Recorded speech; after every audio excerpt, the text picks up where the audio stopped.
नमस्कार दोस्तों, स्वागत है आप सभी का आपके अपने चैनल पर। तो समय हो गया है सुबह की बड़ी खबरों को जानने का। इससे पहले आपने चैनल को सब्सक्राइब नहीं किया है तो सब्सक्राइब कर ले और बेल आइकन को भी प्रेस कर लीजिए ताकि हमारी वीडियोस आप तक पहले पहुंचे। लालू यादव के बॉडीगार्ड का मर्डर, तालाब में मिला शव। जी हाँ दोस्तों, बिहार के पूर्व सीएम लालू प्रसाद यादव इस वक्त रांची के रिम्स अस्पताल में इलाज करा रहे हैं। लालू की सुरक्षा में तैनात एएसआई की हत्या कर दी गई है। उसका शव एक तालाब से बरामद हुआ है। मृतक एएसआई मूल रूप से बिहार के नालंदा जिले के राजगीर का निवासी था। वह रांची के तुपुदाना पुलिस स्टेशन में तैनात थे। हाल ही में उन्हें लालू प्रसाद यादव की सुरक्षा में लगाया गया था। सीएम नीतीश ने लिए 8 बड़े फैसले, आज से पूरे बिहार में होगा लागू। जी हाँ दोस्तों, बिहार में कोरोना वायरस का संकट गहराता जा रहा है। इस संकट को दूर करने के लिए सीएम नीतीश प्रतिदिन बड़े बड़े फैसले ले रहे हैं ताकि राज्य में रहने वाले लोगों को कोरोना वायरस के संक्रमण से बचाया जा सके। तो आइए इन फैसलों के बारे में जानते हैं विस्तार से। बिहार में 1 अगस्त से 16 अगस्त तक लॉकडाउन लागू रहेगा। इस लॉकडाउन के दौरान पाबंदियां भी जारी रहेगी। घर से निकलने से पहले मास्क लगाना जरूरी होगा, वरना पुलिस प्रशासन कानूनी कार्रवाई कर सकती है। आपको बता दें कि सीएम नीतीश ने 16 दिनों के लिए नया आदेश निकाला है। इसमें पहले से जारी लॉकडाउन में कुछ छूट दी गई है, लेकिन कई तरह की बंदिशें लागू रहेगी। अब राज्य के किसी भी जिले में जरूरत पड़ने पर संबंधित जिलाधिकारी और बंदिशें लगा सकेंगे। किसी भी प्रकार के धार्मिक आयोजन पर रोक होगा। इस नियम को तोड़ने वाले लोगों पर कानूनी कार्रवाई की जाएगी। बिना मास्क के दिखाई देने वाले लोगों पर जिला प्रशासन जुर्माना लगाएगा। कार या बाइक चलाते समय भी मास्क लगाना जरूरी है। बिहार में बस जैसी पब्लिक ट्रांसपोर्ट सेवा शुरू नहीं होगी। अगर आप बिहार में रहते हैं तो इन बातों का ध्यान जरूर रखें। निजी स्कूलों ने दी बड़ी राहत, बच्चों की फीस में 20% की छूट का ऐलान। जी हाँ दोस्तों, प्राइवेट स्कूल एसोसिएशन ने फीस को लेकर बड़ा फैसला लिया है। निजी स्कूलों ने आर्थिक रूप से प्रभावित अभिभावकों के बच्चों को स्कूल फीस में 20% की छूट का ऐलान किया है। निजी स्कूलों के अलावा अभिभावकों को राहत का फैसला मिशनरी स्कूल ने भी किया है। एसोसिएशन के अनुसार इस छूट का लाभ सिर्फ उनको मिलेगा जो कोरोना काल में आर्थिक रूप से प्रभावित हुए हैं, जैसे जिनकी नौकरी गई, वेतन में कटौती हुई या जिनका व्यापार प्रभावित हुआ हो। सरकारी कर्मचारियों या ऐसे लोगों को छूट नहीं मिलेगी जिनके काम पर लॉकडाउन का असर नहीं हुआ, जैसे जो लोग मेडिकल प्रोफेशन से जुड़े हैं, जो ऐसे व्यापार करते हैं जिनको लॉकडाउन में बंद नहीं किया गया। ये व्यवस्था सिर्फ इसी सत्र के लिए किया गया है। एसोसिएशन के साथ लगभग सभी बड़े स्कूल ग्रुप जुड़े हुए हैं। सरकार ने रंगीन टीवी के आयात पर लगाया बैन। जी हाँ दोस्तों, भारत में चीनी सामान के बहिष्कार की लंबे समय से मांग चल रही है, लेकिन बीते दिनों से सरकार चीनी सामान के आयात पर एक के बाद एक सख्त फैसले ले रही है।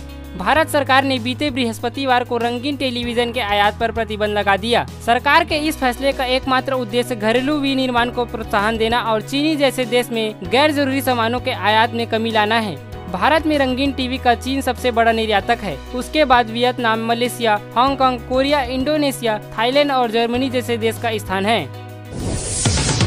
उत्तर प्रदेश में आज से हो जाएंगे ये नए नियम लागू। जी हाँ दोस्तों, उत्तर प्रदेश की कानून व्यवस्था को ठीक करने के लिए सीएम योगी ताबड़तोड़ फैसला ले रहे हैं ताकि उत्तर प्रदेश के लोगों को किसी भी प्रकार की परेशानी का सामना न करना पड़े, साथ ही साथ यहाँ कानून का राज हो। इसी बीच एक बड़ी खबर आ रही है कि यूपी में मोटर यान नियमावली में बदलाव किया गया है तथा इसे पूरे उत्तर प्रदेश में लागू कर दिया गया है। अगर आप उत्तर प्रदेश में रहते हैं तो आपको इस नियम के बारे में पूरी जानकारी होनी चाहिए। उत्तर प्रदेश में 2 पहिया व 4 पहिया वाहन चलाते समय मोबाइल पर बात करने पर पहली बार में 1000 और दूसरी बार पकड़े जाने पर सीधे 10,000 रूपए का चालान काटा जाएगा। उत्तर प्रदेश में पार्किंग का उल्लंघन करने पर पहली बार तो 500 रूपए ही जुर्माना रहेगा, लेकिन दूसरी बार 1500 रूपए जुर्माना देना होगा। बिना हेलमेट बाइक चलाने पर 1000 रूपए जुर्माना होगा। उत्तर प्रदेश में बिना लाइसेंस या 14 साल से कम उम्र के बच्चे बिना वैध लाइसेंस के वाहन चलाने पर 5000 जुर्माना होगा। बिना सुरक्षा बेल्ट के कार चलाने पर 1000 रूपए जुर्माना देना होगा। निर्धारित गति सीमा से अधिक तेज कार चलाने पर 2000 जुर्माना होगा। माल वाहन के लिए निर्धारित गति सीमा से अधिक तेज गाड़ी चलाने पर जुर्माना 4000 रूपए होगा। 2 पहिया वाहन पर 3 सवारी या इससे ज्यादा बैठाने पर 1000 रूपए जुर्माना देना होगा। निःशक्त व्यक्ति के वाहन चलाने पर पहली बार में 1000 और दूसरी बार में जुर्माना 2000 रूपए होगा। ड्राइविंग लाइसेंस गलत देने पर 10,000 रूपए जुर्माना होगा। सोनू सूद के बाद राजा भैया ने टीवी कलाकार अनुपम ओझा की मदद को बढ़ाए हाथ। जी हाँ दोस्तों, उत्तर प्रदेश के प्रतापगढ़ के रहने वाले टीवी कलाकार अनुपम श्याम ओझा इन दिनों गंभीर बीमारी के इलाज को लेकर आर्थिक तंगी से जूझ रहे हैं। उनकी मदद के लिए फिल्म स्टार सोनू सूद के अलावा कई लोग आगे आ रहे हैं। इसी क्रम में कुंडा के बाहुबली विधायक व जनसत्ता दल के राष्ट्रीय अध्यक्ष रघुराज प्रताप सिंह उर्फ राजा भैया भी अनुपम ओझा की मदद को आगे आए हैं। किडनी के संक्रमण से जूझ रहे कलाकार को राजा भैया ने 5 लाख रुपए की मदद की है। इसके अलावा आगे भी हर संभव मदद करने का आश्वासन उनके परिजनों को दिया है। बता दें कि प्रतापगढ़ शहर के रेलवे स्टेशन के पास रहने वाले अनुपम श्याम ओझा की कुछ दिनों से किडनी में संक्रमण के चलते स्थिति गंभीर बनी हुई है। मुंबई के लाइफलाइन अस्पताल में उनका गंभीर हालत में इलाज चल रहा है। डॉक्टरों ने भी किडनी ट्रांसप्लांट की सलाह दी है, लेकिन आर्थिक तंगी के चलते उनके इलाज में काफी दिक्कत आ रही है।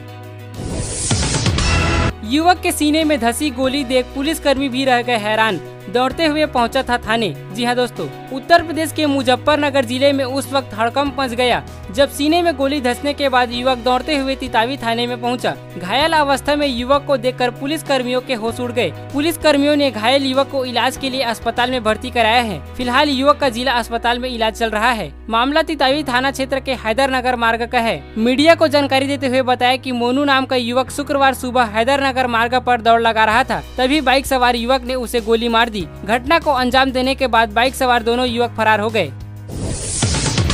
यूपी में बाढ़ का कहर, खतरे के निशान से ऊपर बह रही नदियां। जी हां दोस्तों, प्रदेश में बाढ़ के हालात बिगड़ते जा रहे हैं। इस समय प्रदेश के 8 जिलों के 17 तहसीलों के 240 गांव बाढ़ से प्रभावित हैं। इनमें बाराबंकी, अयोध्या, कुशीनगर, गोरखपुर, आजमगढ़, बस्ती, कबीरनगर, सीतापुर प्रभावित हैं। बताया जा रहा है कि 65,564 लोग प्रभावित हैं। तमिलनाडु सरकार ने चेन्नई में 3 स्टेशनों के नाम बदले। जी हां दोस्तों, तमिलनाडु सरकार ने शुक्रवार को 3 मेट्रो स्टेशनों के नाम दिवंगत मुख्यमंत्री CN अन्नादुरई, MG रामचंद्र और J जयललिता पर रखा है। सरकारी आदेश के अनुसार अलंदूर स्टेशन का नाम अब अरीनगर अन्ना अलंदूर मेट्रो होगा। सेंट्रल मेट्रो को अब Puratchi Thalaivar doctor MG Ramachandra metro और CMBT स्टेशन को अब Puratchi Thalaivi doctor J Jayalalithaa CMBT metro कहा जाएगा। मुख्यमंत्री के पलानीस्वामी ने कहा कि राज्य सरकार के उच्च स्तरीय समिति के सुझाव स्वीकार करने के बाद स्टेशन का नाम बदले गए। मुख्यमंत्री ने कहा कि चेन्नई मेट्रो रेल के दूसरे चरण में 61,843 करोड़ रुपए की लागत से 118.9 किलोमीटर के 3 गलियारों का निर्माण किया जाएगा। आ गई भारतीय रेलवे की रेल साइकिल। जी हां दोस्तों, यात्री सुरक्षा सुनिश्चित करने के लिए भारतीय रेलवे ने एक नई और अनोखी प्रणाली शुरू की है। हाल ही में राष्ट्रीय ट्रांसपोर्ट ने निरीक्षण, निगरानी और तत्काल मरम्मत के लिए रेल पटरियों पर जल्द से यात्रा करने के लिए एक रेल साइकिल की शुरुआत की है। रेल मंत्रालय के अनुसार मानसून के मौसम के दौरान कभी कभी स्थिति बहुत कठिन हो जाती है, जिससे ट्रेन सेवाएं पर रोक लग जाती है। रेल साइकिल की मदद से किसी भी आपातकालीन स्थान पर अब तत्काल मरम्मत के लिए आसानी से पहुंचा जा सकता है। भारी बारिश की बौछार के बाद रेल साइकिल के साथ कम समय में कर्मचारियों द्वारा पुल और अन्य कमजोर स्थानों को आसानी से निरीक्षण किया जा सकता है। इसी तरह की खबरें या हमारे चैनल से जुड़े रहने के लिए आप हमारे चैनल को सब्सक्राइब कर सकते हैं और दोस्तों के साथ में भी शेयर कर सकते हैं।